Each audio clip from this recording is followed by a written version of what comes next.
From his roots as one of East London's key initial grime producers with Nasty Crew, to hosting the most legendary DVD series the UK has ever seen, we're going to catch up with a man who needs little introduction.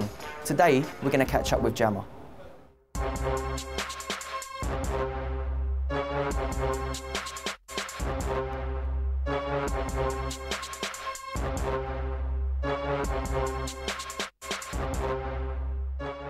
Right, Jammer, firstly, thanks for coming through to Rinse HQ. It's been a little while since we've had a chat. Yeah, I know. First time we've done one on camera though. So, yeah. Just firstly wanted to kick off the interview with a little chat about Jammer the producer. Like when I first heard of you, it was like 2002, 2003, I think like tunes like One and All, Destruction, Weed Man, all those kind of tunes. Like, what was it that first got you into production like back then? It's funny enough, this is a weird thing, it's like, it all started here. Yeah.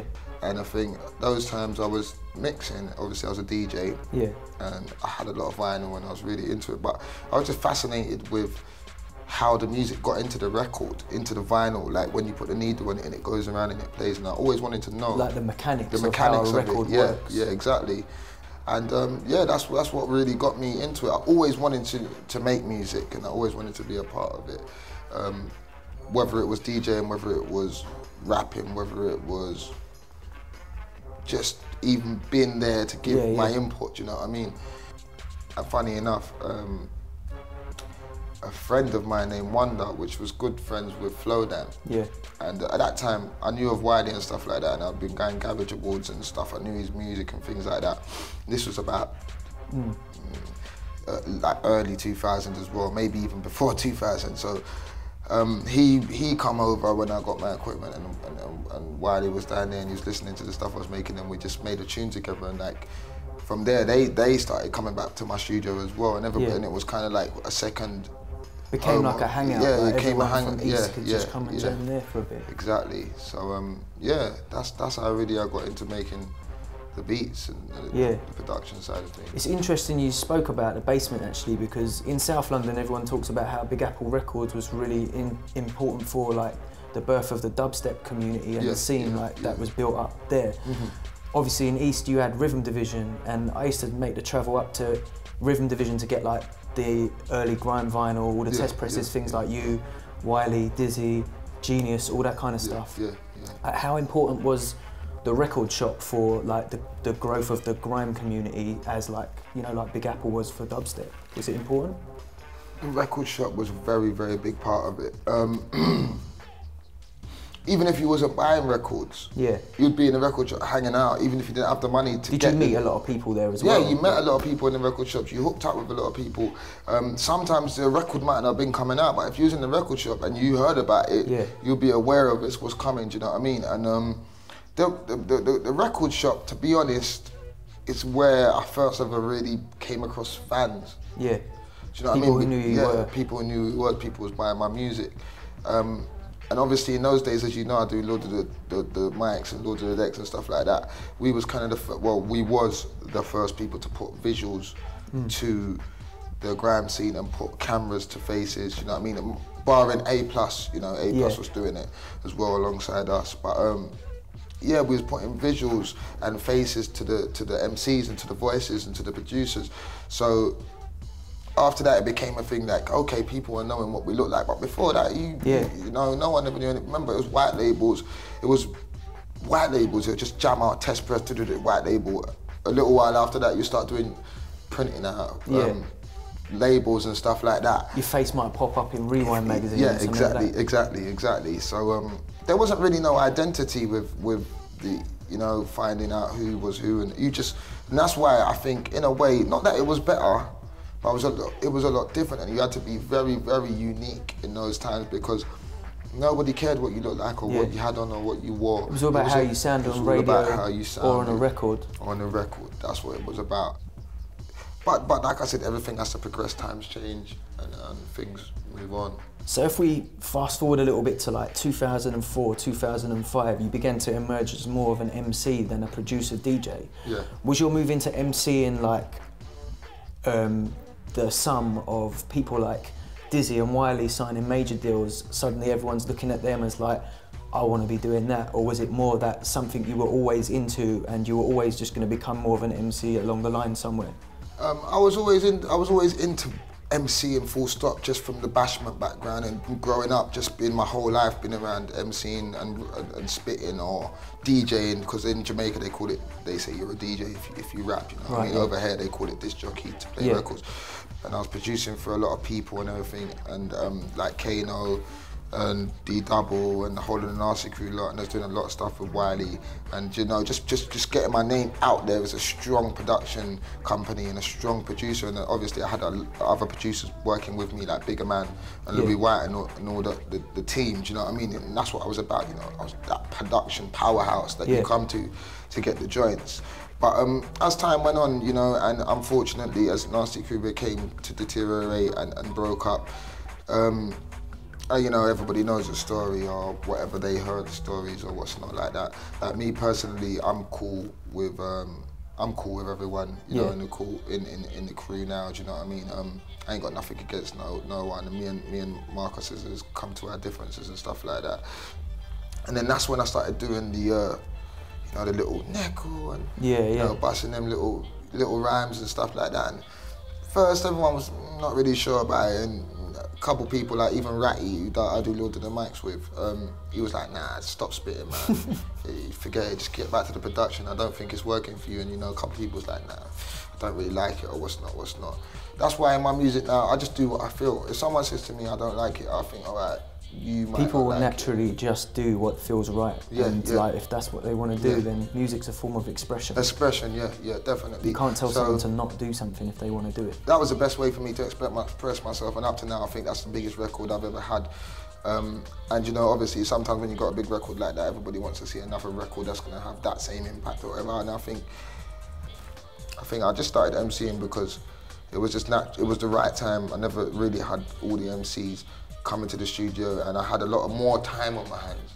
Because when I was in the crew, I was recording everyone every day. If it wasn't Sharky, it was Double. If it wasn't Double, it was Armour. If it wasn't Armour, it was Storming. If it wasn't Storming, you know, we had, the list goes on, it was Kano. I was working in the Kano project, I was looking after ears. So I just think it was a lot more time on my hands to kind of just experiment.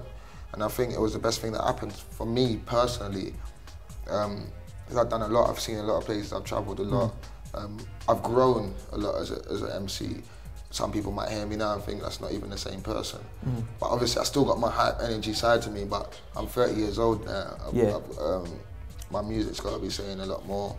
So you mentioned earlier, like you touched on it briefly, like I think around 2004, 2005 you started the Lord of the Mics DVD series, and like you said, it was the first time a lot of people got to see what the MCs they were listening to on radio actually looked like, and they got to put a face to the name and to the voice for the first time.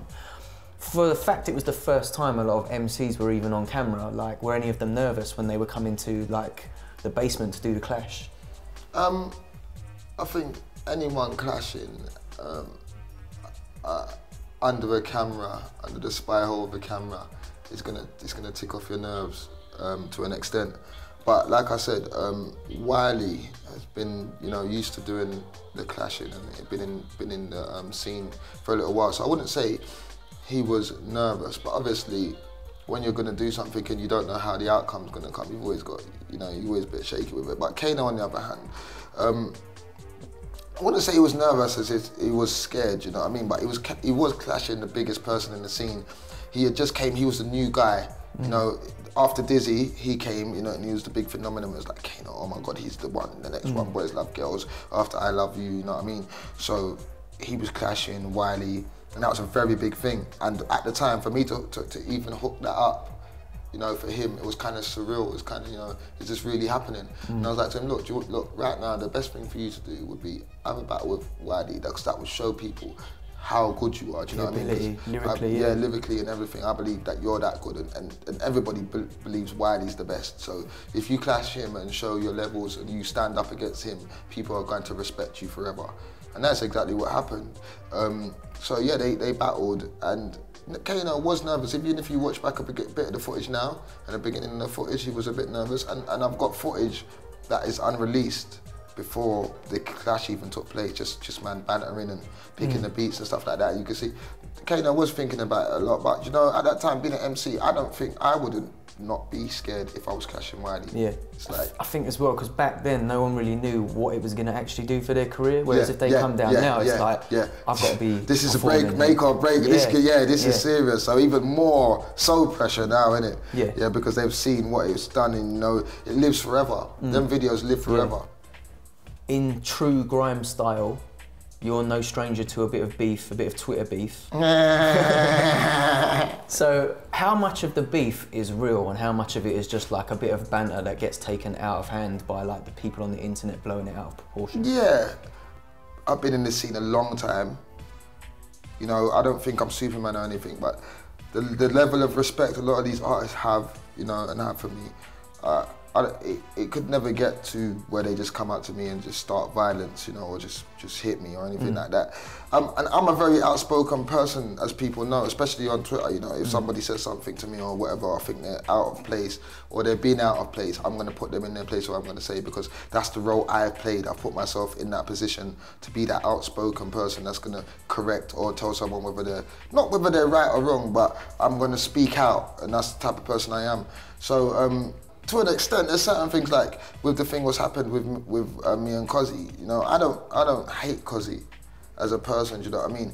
I just think that when I'm coming the game, you know, and I've seen people like Wookie or Asher D or Mega Man, or I don't know, like if I met MJ Cole or any one of those guys that I grew up and I aspired to be like, or loved to see what they took part of and became part of it, or just evolved to be, I would show them uttermost respect, you know. I'll be like, it's good to meet you. Good to meet you, my name's Jama. Not to say that I want man to like kiss my ass or anything like that. I just want a bit of respect, and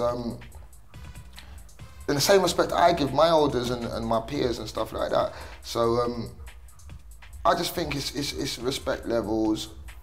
And the younger generation sometimes don't realise what they're doing. You know, you come to a stage show and I'm on stage and it's my set or whatever, and you're there and you're standing on the stage and you're just there. And it's not that you're screwing out your face or something, but your whole attitude towards everything's wrong. You know, we got a meet and greet. You know, this is one scene. You know, I'm not gonna really put myself out of my way to come and make your face be fix your face to a smile and make you feel comfortable. Sometimes I might be like, you're right, brother.